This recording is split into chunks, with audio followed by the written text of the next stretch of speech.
Live from our 7 Tasmania studios, your nightly news with Louise Huber begins now. Good evening. Both major political parties have hit go, launching unofficial campaigns to win votes for an election which is yet to be called.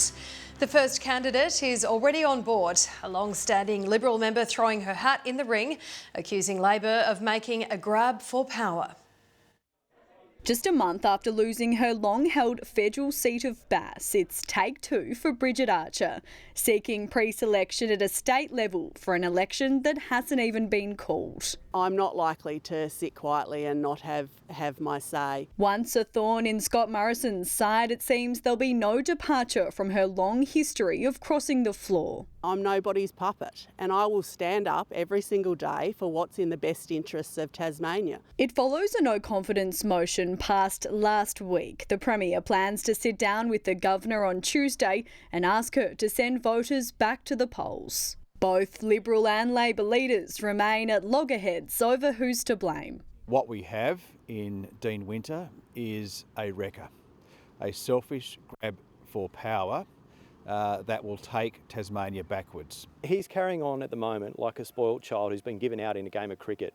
And then instead of just accepting the umpire's decision, he's picking up his bat and ball and going home. But the wheels on the campaign bus are already in motion, preventing the privatisation of GBEs like Tas Networks and Metro, steadfast in Labor's strategy, despite the Premier already revoking on its plan to sell state assets. Privatisation is service plus profit, so it costs the taxpayer more money. They can up their fares, so it means the commuter pays more money. Strict new political donation reforms weren't in force for the last election and aren't due to start until July, despite being passed in Parliament in 2023. It's prompted calls to fast-track them now so voters aren't left in the dark with an impending state election on the cards.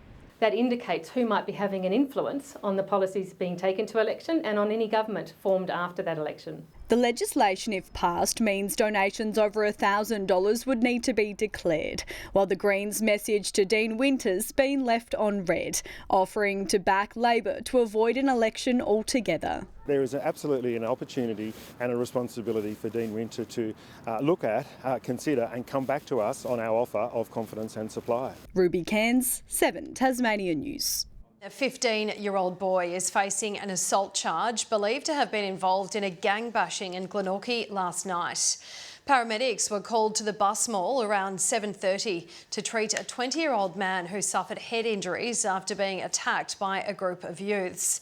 He was taken to hospital in a stable condition. Local detectives are still investigating.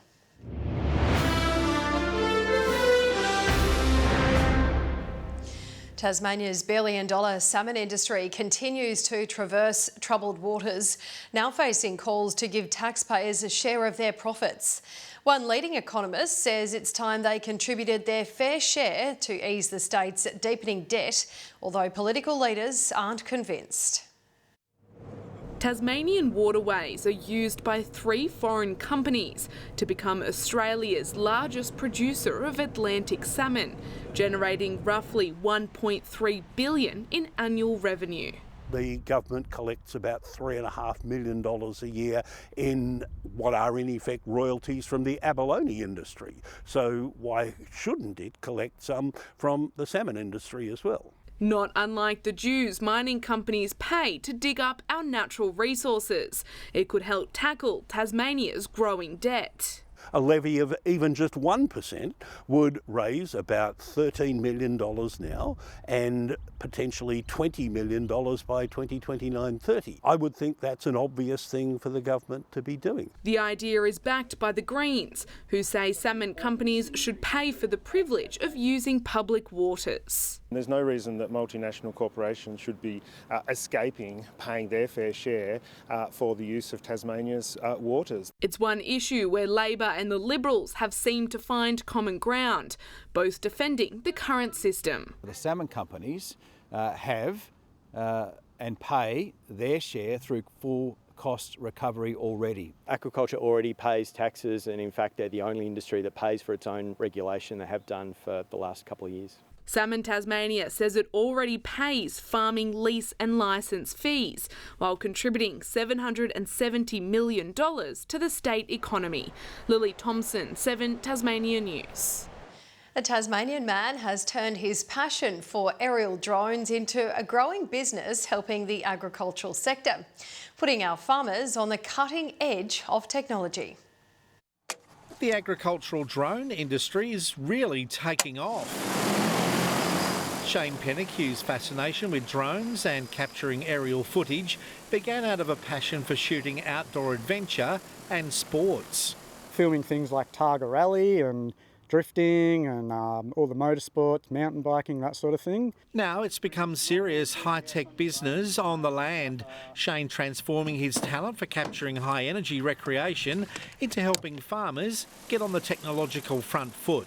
For spraying chemicals and spreading, so spreading seeds and fertiliser and that sort of thing. And they do it really efficiently and also really precisely. Prior to services like Shane's, farmers had to make do with expensive helicopter inspections or good old-fashioned legwork.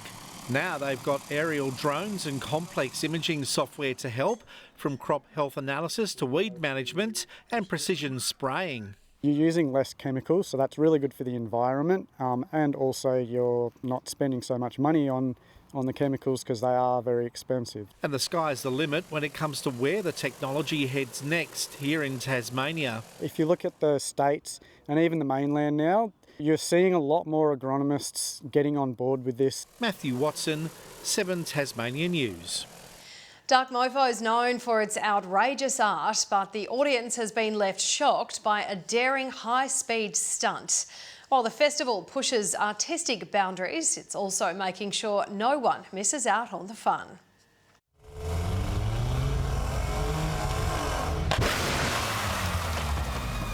It's a confronting sight. 2 cars colliding head-on at 50 kilometres an hour. This crash isn't an accident, but far from it. It's performance art. It's because it's a very hard piece to do. Involve risk, body preparation, concentration, you know, a lot of things. It's the second time Paula Garcia has performed this experimental work, but the first in front of a live audience. There is a lot of how resilient we are, how really strong we are in terms mentally, physically, as a community, as a country, as a world. But if car crashes aren't your idea of art, organisers are making sure everyone can get in on the Dark Mofo fun, hosting quieter, sensory-friendly sessions for those who might struggle with loud noises and a bustling pace. The first thing is probably the crowds. It's such a popular festival that just walking into a space full of people can be overwhelming. From a hanging skate to slightly scarier installations, adults and children are free to explore the art at their own speed. There's some fun artwork to look at and just a lot of seating. The festival is for everybody and this just provides another opportunity to engage. If you missed today's, the next sensory session is next Sunday at Winter Feast. Lily Thompson, 7 Tasmania News.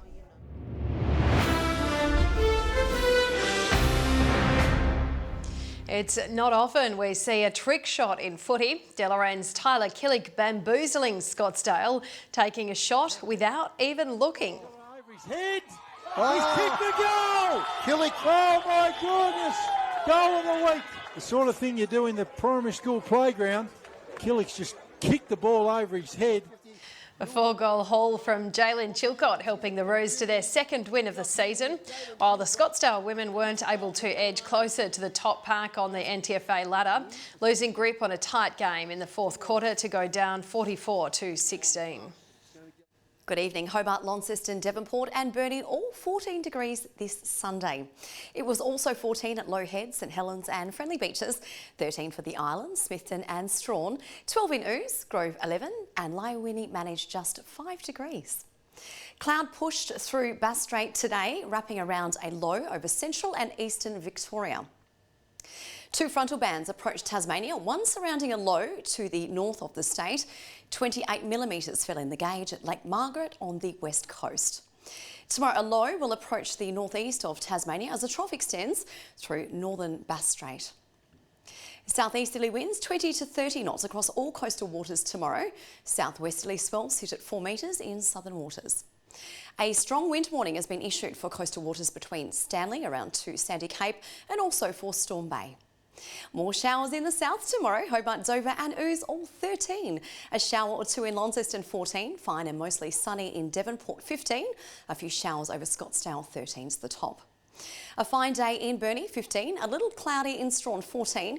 15 in Stanley with a possible morning shower. Showery towards the east, St Helens and Swansea both 14 and 12 in Ross. Showers about the east and south on Tuesday, although they're likely to ease during the morning. Wednesday, light showers about the east, south and Bass Strait Islands, clearing during the afternoon and evening. And on Thursday, an inland frost at first, but fine apart from light showers about the Bass Strait Islands, extending along the west coast throughout the day. Across the country as we approach the King's Birthday public holiday. A sunny 22 degrees in Perth tomorrow, fine also in Darwin with 30 degrees there. Possible showers in Sydney 15, a cool day in Canberra, just 11 degrees. And that is all your news for this Sunday evening. Thank you for joining us tonight. Kim will be with you tomorrow. Enjoy your evening. Good night.